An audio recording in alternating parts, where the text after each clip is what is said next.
శ్రీ గురుభ్యో నమః శ్రీ మాత్రే నమః. Welcome to VMK astro numerology channel. May 2025 కుంభరాశి మాస ఫలాలు ఏ విధంగా ఉండబోతున్నాయో చూద్దామండి. కుంభరాశికి అధిపతి ఎవరు? శనైశ్వరుడు. కుంభరాశిలో ధనిష్ట 3-4 పాదాలు, శతభిష 4 పాదాలు, పూర్వభద్ర 1, 2, 3 పాదాలు, మొత్తం 9 నక్షత్ర పాదాలు ఉంటాయండి. సో వీరందరికీ కూడా మనం చెప్పుకోబోయే యొక్క గోచార మాస ఫలాలు వర్తిస్తాయి. ఈ వీడియోలో ఏంటంటే స్టూడెంట్స్కి ఎలా ఉంది, ప్రేమలో ఉన్నవారికి, వృత్తిలో జాబ్స్లో ఉన్నవారికి, వ్యాపారస్తులకి, ఇన్వెస్ట్మెంట్, సంతానం, ధన సంబంధమైన విషయాలు, ఆరోగ్యం, చివరి రెమెడీస్ ఇవన్నీ కూడా చూద్దామండి. సో చివరిదాకా చూడగలరు. నచ్చితే లైక్ చేయండి, 10 మంది బంధుమిత్రులకు షేర్ చేయగలరు. ముఖ్యంగా ఏంటంటే గోచారం అన్నప్పుడు గ్రహాల యొక్క స్థితి, యుతి, దృష్టి కలయిక వల్లే ఫలితాలు జరుగుతూ ఉంటాయి. కాబట్టి కుంభరాశి వారికి ఈ యొక్క మే నెలలో వారి గోచార గ్రహస్థితి ఏ విధంగా ఉందో ఒకసారి పరిశీలించిన తర్వాత ఫలితాల్లోకి వెళ్దాం. మొదటిగా రాశాధిపతి ఈ యొక్క శనైశ్వరుడు మీన రాశిలో ఉంటారు, ఎలాంటి ఇబ్బంది లేదు. సో ద్వితీయ లాభాధిపతి అయినటువంటి యొక్క గురుగ్రహం 12 సంవత్సరాల తర్వాత వృషభ రాశిని వదిలి మిథున రాశిలో స్థితి పొందబోతున్నారు. ఎందుకయ్యా అంటే గురుగ్రహం ఒక రాశిని వదిలి ఇంకో రాశికి వెళ్ళడానికి 12 సంవత్సరాలు పడుతుంది. ఒక్కో రాశిలో 1 సంవత్సరం పాటుగా ఉంటారు. కాబట్టి మరి తృతీయ దశమాధిపతి కుజగ్రహం, ఈ యొక్క కుజుడు కుంభరాశి వారికి కుంభం నుంచి 6వ స్థానం నుండి కర్కాటకంలో ఉంటారు. కర్కాటక రాశిలో కుజుడు కాస్త బలహీనుడు, డెబిలిటీ ప్లేస్ అంటాం దాన్ని. సో ఇక్కడ మనకు చతుర్థ నవమాధిపతి శుక్రుడు యోగకారకుడు. ఆ ఒక్క శుక్రుడు మీకు మీన రాశిలో అంటే 2వ స్థానంలో ఉంటారండి. కుంభం నుంచి 2వ స్థానంలో ఉంటారు. మరి పంచమ అష్టమాధిపతి బుధగ్రహం ఈ మాసంలో 3 రాశులు మారుతున్నారు. మీనంలో 6వ తారీఖు వరకు ఉంటారు. అంటే 7th మే నుండి 23rd మే వరకు కూడా ఆయన మేషంలో ఉంటారు. తదనంతరం ఈ యొక్క వృషభ రాశిలో స్థితి పొంది ఉంటారు 24వ తారీఖు నుండి. మరి సప్తమాధిపతి రవి ఈ మాసంలో 2 రాశులు మారుతారండి.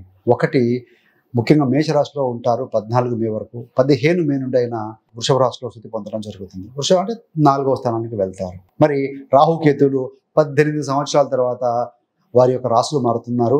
ముఖ్యంగా మీన రాశి నుండి కుంభరాశికి రాహు మారితే ఈ యొక్క కన్యా రాశి నుండి సింహరాశికి కేతు వెళ్తున్నారండి. ఏ రోజు వెళ్తారయ్యారంటే 18 మే 2020 తేదీన వెళ్ళిన తర్వాత వారు రాహు కేతు ఇద్దరు కూడా ఒక్కొక్క రాశిలో 1.5 year 1.5 సంవత్సరం పాటుగా ఉంటారు. అంటే 18 నెలల రాహు కుంభంలో ఉంటే 18 నెలలు కేతువు సింహరాశిలో ఉంటారు. సో ఇది గ్రహస్థితి కదా.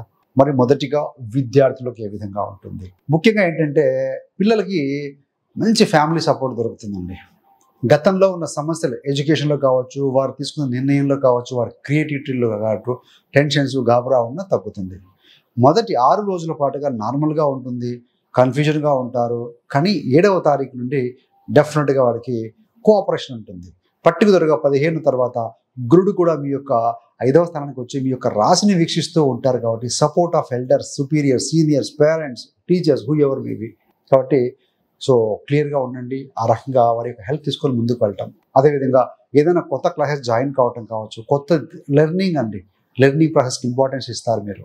మరి ప్రేమలో ఉంది. ముఖ్యంగా ఏంటంటే 5వ స్థానాధిపతి బుధుడు ద్వితీయంలో తృతీయంలో ఉంటాడు. అంటే వాక్కులో ప్రేమ ఉంటుంది, అట్రాక్షన్ ఉంటుంది. వాక్కు స్థానంలో శుక్రుడు ఉన్నాడు, రాహుతో కలుస్తున్నాడు. తీయని మాటలు ఇట్లాంటివి ఉంటాయండి. సో ఏదైనా పాత ఇష్యూస్ కూడా ఏదైనా ఉంటే రిజాల్వ్ చేసుకుంటారు. కాకపోతే బుధుడు రాహుతో ఉన్నారు కాబట్టి సో రాహు అంటే మాయ, పాతవి ఓల్డ్ థింగ్స్ కూడా, పాత విషయాలు మీ మధ్య చర్చకు రావడం వల్ల కొన్నిసార్లు మాట పట్టింపులు వస్తూ ఉంటాయి. అది మొదటి వారంలోనే. కాబట్టి నేను అలాంటి వాటిని వదిలిపెట్టండి. Live in the present.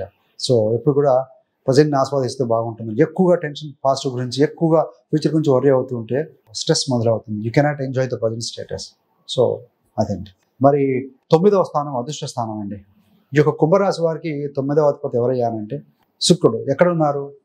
మీనంలో 2వ స్థానంలో ఉన్నారు. అంటే కుటుంబంలో శుభకార్యం జరగడం, కుటుంబ సభ్యుల సపోర్ట్ దొరకడం, కుటుంబ సభ్యుల యొక్క ప్రాపర్టీ పరంగా కావచ్చు, వారి యొక్క కోఆపరేషన్ ఉంటుంది, సపోర్ట్ అనేది బాగా ఉంటుంది చెప్పాలండి.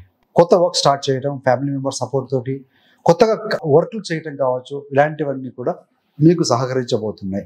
అంటే కుంభరాశి వారు కాస్త వాహన సౌఖ్యం, గృహ సౌఖ్యం, కంఫర్ట్స్ పెరుగుతున్నాయి అని చెప్పాలి. వృత్తిలో ఎలా ఉంది? జాబ్ అంటే ప్రొఫెషన్ చేసేవారికి 10వ స్థానాధిపతి ఎవరు? 10వ స్థానం రాజ్యభావం కదా. కుజుడు ఎక్కడున్నాడయ్యా అంటే 6వ స్థానంలో ఉన్నాడు. సర్వీస్కి వెళ్తారు, డైలీ ఆఫీస్కి వెళ్తారు, బాగానే ఉంది. కాకపోతే కుజుడు కాస్త నీచులో ఉన్నారు కాబట్టి కుజుడు శక్తికి కారకుడు. బలహీన పొందినప్పుడు ఏమవుతారు? చికాకు, అసహనము, ఇరిటేషన్ వస్తూ ఉంటుంది. వర్క్ మీద పెద్దగా ఇంట్రెస్ట్ ఉండలేకపోవడం ఇలాంటివి కనపడుతూ ఉంటాయి. ముఖ్యంగా ఈ యొక్క కుంభరాశి వారు మిగతా విషయాల్లో బాగున్నా కొలీగ్స్తో కావచ్చు, మీ యొక్క సుపీరియర్స్తో కావచ్చు, గొడవ జరిగే విధంగా మీ యొక్క యాటిట్యూడ్ ఉండకుండా సౌమ్యత అనేది కాస్త ఉండాలండి. ఉంటే కనుక మీరు డెఫినెట్గా సక్సెస్ఫుల్గా ముందుకు వెళ్తారు. ఏది ఏమైనా 14వ తారీఖు తర్వాత కాస్త మీలో కూడా పాజిటివిటీ పెరుగుతుంది, స్మూత్గా ఉంటారు. 13వ తారీఖు వరకు కూడా కొంత రఫ్గా ఉండే అవకాశం ఉంది. So you have to reduce those things. మరి వ్యాపారంలో ఏ విధంగా ఉంటుంది? వ్యాపారం అంటే 7వ స్థానం. 7వ స్థానాధిపతి రవి ఎక్కడున్నాడు? ఎగ్జాల్టెడ్ ప్లేస్లో బలమైన స్థితిలో 14 మే వరకు ఉన్నట్టండి. సో ఎక్స్పోర్ట్ ఇంపోర్ట్ వ్యాపారం కావచ్చు బాగుంటుంది. అదేవిధంగా వ్యాపార పరంగా ప్రయాణాలు చేయాల్సి ఉంటుంది. సో ధైర్యంగా నిర్ణయాలు తీసుకుంటారు. కొత్త క్లయింట్స్తో అగ్రిమెంట్స్ చేసుకోవడం ఇవన్నీ కూడా ఉంటాయండి. కొత్త ఆర్డర్స్ తీసుకోవడం ఉంటుంది. ఎప్పుడైతే ఈ రవి 4లోకి వెళ్ళి అదేవిధంగా 7లో కేతు వస్తూ ఉంటారో కొంత ఆ 15వ తర్వాత కొంచెం వ్యాపారంలో చిన్న చిన్న రావాల్సిన డబ్బులు కాస్త లేట్గా రావడం, తర్వాత ఇస్తాం, తర్వాత చూద్దాం అన్నట్టుగా ఉంటుంది. కాబట్టి ఏంటంటే సో 15 వరకు 14 వరకు బాగుంది కాబట్టి ఈ సమయంలో ఎక్కువగా మీరు వ్యాపారాన్ని డెవలప్ చేసుకునే ప్రయత్నం చేయగలరు. ఏదేమైనా రాహు వచ్చి మీ యొక్క రాశిలో వస్తారు కాబట్టి మైండ్ షార్ప్గా ఉంటుందండి. వ్యాపారానికి తెలివిగా ఉపయోగిస్తారు. మరి ఆర్థిక సంబంధమైన విషయాలు అంటే ముఖ్యంగా ధన సంబంధం. ద్వితీయంలో ఎవరున్నారు? ధనస్థానంలో మీ యొక్క రాశాధిపతి శని ఉన్నాడు, చతుర్థాధిపతి శుక్రుడు ఉన్నారు కాబట్టి బాగానే ఉంటుంది. రాహు కూడా ఉన్నారు కాబట్టి ధనం వస్తుంది, కొంచెం ఖర్చు కూడా అవుతుందండి. 6వ స్థానంలో కుజుడు ఉంటే ఆయన 7వ దృష్టి యొక్క పనిని చూస్తూ ఉంటారు. సో లోన్స్ కట్టడంలో చిన్నపాటి అసహనం గురవుతుంది. సో క్లియర్ చేస్తారు, కానీ ఖర్చు ఏ విధంగా ఉంటుంది అంటే షాపింగ్ పరంగానూ ఇట్లాంటిది ఉంటుందండి. ఏదేమున్నా ఈ మాసంలో ధనం బాగుంటుంది, సోర్స్ ఆఫ్ ఇన్కమ్ ఉంటుంది కాబట్టి అప్పులు ఉన్నా ఈఎంఐలు ఉన్నా యూ కెన్ మేనేజ్, మీరు మేనేజ్ చేసే విధంగానే ఉంటుందండి. మరి కుంభరాశి వారికి సంబంధించి వైవాహిక జీవితం ఏ విధంగా ఉంటుంది? మ్యారిటల్ సంబంధించి ఇక్కడ 7వ స్థానాధిపతి రవి ఎక్కడున్నాడు? 3వ స్థానంలో భాగంగానే ఉన్నాడు. మరి 7వ స్థానానికి వెనక ఎవరున్నారు? కుజుడు ఉన్నాడు. 7వ స్థానానికి తర్వాత ఎవరున్నారు? కేతు. అంటే కుజకేతుల యొక్క మధ్యలో ఉన్నారు. పాపకర్తరి యోగం అంటే జనరల్గా జన్మజాతక చక్రంలో చూస్తే అంటే ఏంటంటే కొంత రవి అంటే ఎవరండి? యాటిట్యూడ్ ఉంటుంది, యుగో ఉంటుంది, కోపతాపాలు ఉంటాయి. అదేవిధంగా కేతు కూడా వచ్చి ఉంటారు 18 నుండి. కాబట్టి ఏంటంటే సో కొంత కుటుంబానికి సమయం ఇవ్వట్లేదనో, పట్టించుకోవట్లేదనో యుగో అనేది అడ్డం వస్తూ ఉంటుందండి. కాబట్టి ఏంటంటే టెన్షన్స్ కొన్ని క్రియేట్ అవుతూ ఉంటాయి. మీ యొక్క జీవిత భాగస్వామి కూడా వర్క్ ప్రెషర్ కాస్త ఉండే అవకాశం ఉంటుంది. సో ఏంటంటే 15వ తర్వాత వారు కూడా డెవలప్మెంట్ బాగా ఉంటుంది. సో అండర్స్టాండింగ్ అనేది అంటే సర్దుబాటు అనేది ఉండగలిగితే మాత్రం కుటుంబంలో ఒకరికొకరు సపోర్ట్ కనుక ఇవ్వగలిగితే సో లైఫ్ పార్ట్నర్ ఎక్సలెంట్గా అవుట్కమ్ రిజల్ట్ తీసుకురాగలుగుతారు అవుట్ సైడ్ అండి. మరి ఆరోగ్యం గురించి చూస్తే ముఖ్యంగా అంటే మొదటి వారంలో 6వ తారీఖు వరకు కూడా శని బుధ రాహు ఉన్నారు. థ్రోట్ ఇన్ఫెక్షన్స్ లాంటిది కావచ్చు, వాటర్ మారటం వల్ల కావచ్చు, సీజన్ మారటం వల్ల కావచ్చు, కొద్దిగా కాఫ్ కోల్డ్ ఉంటుంది. మరి కొంతమందికి ఏదైనా పంటి సమస్యలు, టీత్ సమస్యలు కూడా ఉండే అవకాశం, మేజర్గా హెల్త్ ఇష్యూస్ ఏం లేవు కానీ చిన్నపాటి సమస్యలు ఉండే అవకాశం ఉందండి.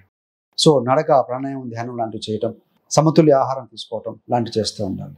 సో డెఫినెట్గా మీరు యూ కెన్ విన్ అండి. గురుబలం పెరగబోతుంది. 5వ స్థానంలో ఉండి 9ని చూస్తూ ఉన్నాడు కాబట్టి ఎడ్యుకేషన్ పరంగా బాగుంటుంది. మీకు సంతానం లేని వారికి సంతానం కలిగే అవకాశం కనపడుతూ ఉంది. అలాంటి వారేనండి, అందరికీ అని కాదు, ప్రతి నెల చూసే వ్యూస్ అందరికీ సేమ్ ఫలితాలు వస్తాయని కాదండి. మీరు కనుక సంతానం కోసం చూస్తే మీకు వర్తిస్తాయి. మీరు స్టూడెంట్స్ అయితే కనుక స్టూడెంట్స్కి సంబంధించిన విషయాలు వర్తిస్తాయి. మీరు కనుక వివాహం కోసం చూస్తూ ఉంటే, ఎదురు చూస్తూ ఉంటే వివాహం విషయాలు మీకు వర్తిస్తాయి. ఇలా చెక్ చేసుకుంటూ ఉండాలి. ఏది ఏమైనా ఇవన్నీ కూడా గోచార ఫలాలు 30 to 40% వరకు వర్తిస్తాయి. రిమైనింగ్ అన్నటివి మిగతా అన్ని విషయాలు కూడా మీ యొక్క వ్యక్తిగత జాతకాన్ని బట్టి ఉంటుంది కాబట్టి అవి కూడా ఒకసారి చెక్ చేసుకున్న తర్వాత గోచారం చూసుకుంటే క్లియర్గా అవగతం అవుతాయండి. మరి రెమెడీస్ పరంగా చూస్తే ముఖ్యంగా వృత్తిలో బాగుండాలంటే సుబ్రహ్మణ్య స్వామికి అభిషేకాలు చేసుకోవటం, కందులు దానం ఇవ్వటం, మంగళవారం పూట కిలోబో రెడ్ కలర్ క్లాత్లో కట్టేసి దాన మంత్రంతో ఇవ్వండి. సో దక్షిణతో కూడుకొని ఇవ్వాలండి. ఎవరికైనా ఉచితంగా ఇస్తే తీసుకోవాలంటే వాళ్ళకి రిటర్న్ ఎనర్జీ రావాలి కదా, నెగిటివ్ ఎనర్జీ ట్రాన్స్ఫర్ కావాలి కదా.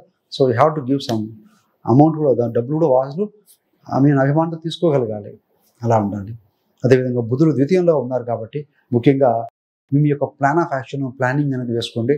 మీరు ఎందుకంటే కుంభరాశి వారు వాయుతత్వ తెలివైన వారు, వాయుతత్వ రాశి కాబట్టి సో ఫాస్ట్గా ఆలోచనలు ఉంటాయి వీరికి. అదొకటి చేసుకోవడం. ఏమైనా నర్సరీలో ఉన్నారు కాబట్టి ప్రణాళికబద్ధంగా ఉండటము. సో ప్రతిరోజు మీరు లేవగానే స్ట్రెచింగ్ ఎక్సర్సైజ్ కాస్త చేస్తూ ఉంటే మంచిదండి. సో బ్యాలెన్స్డ్గా ఉంటుంది. మీ ఆలోచనలకు తగినట్టుగా మీరు ఫిజికల్గా ఫిట్నెస్తో ఉంటే కనుక డెఫినెట్గా యూ కెన్ అచీవ్ సంథింగ్. మీకు ఇంకా కుంభరాశి వారి గురించి తెలుసుకోవాలనుకుంటే పుట్టుక నుండి మరణం వరకు కుంభరాశి వారి జీవిత రహస్యాలు, అసలు ఈ రాశిలో ఎందుకు జన్మించారని ఒక వీడియో చేయడం జరిగిందండి. సో అద్భుతమైన వీడియో. ఆ వీడియో కనుక గమనించగలిగితే మీకు మరిన్ని విషయాలు అవగతమవుతాయి. So thanks for watching. ఇలాంటి మరిన్ని మంచి మంచి వీడియోల కోసం VMK astro numerology channel subscribe చేసుకోగలరు. పక్కనున్న బెల్ సింబల్ మీద క్లిక్ చేస్తే మేము చేసే ప్రతి వీడియో నోటిఫికేషన్ ద్వారా మీ దాకా ఉంటుంది. సర్వేజన సుఖినో భవంతు. స్వస్తి.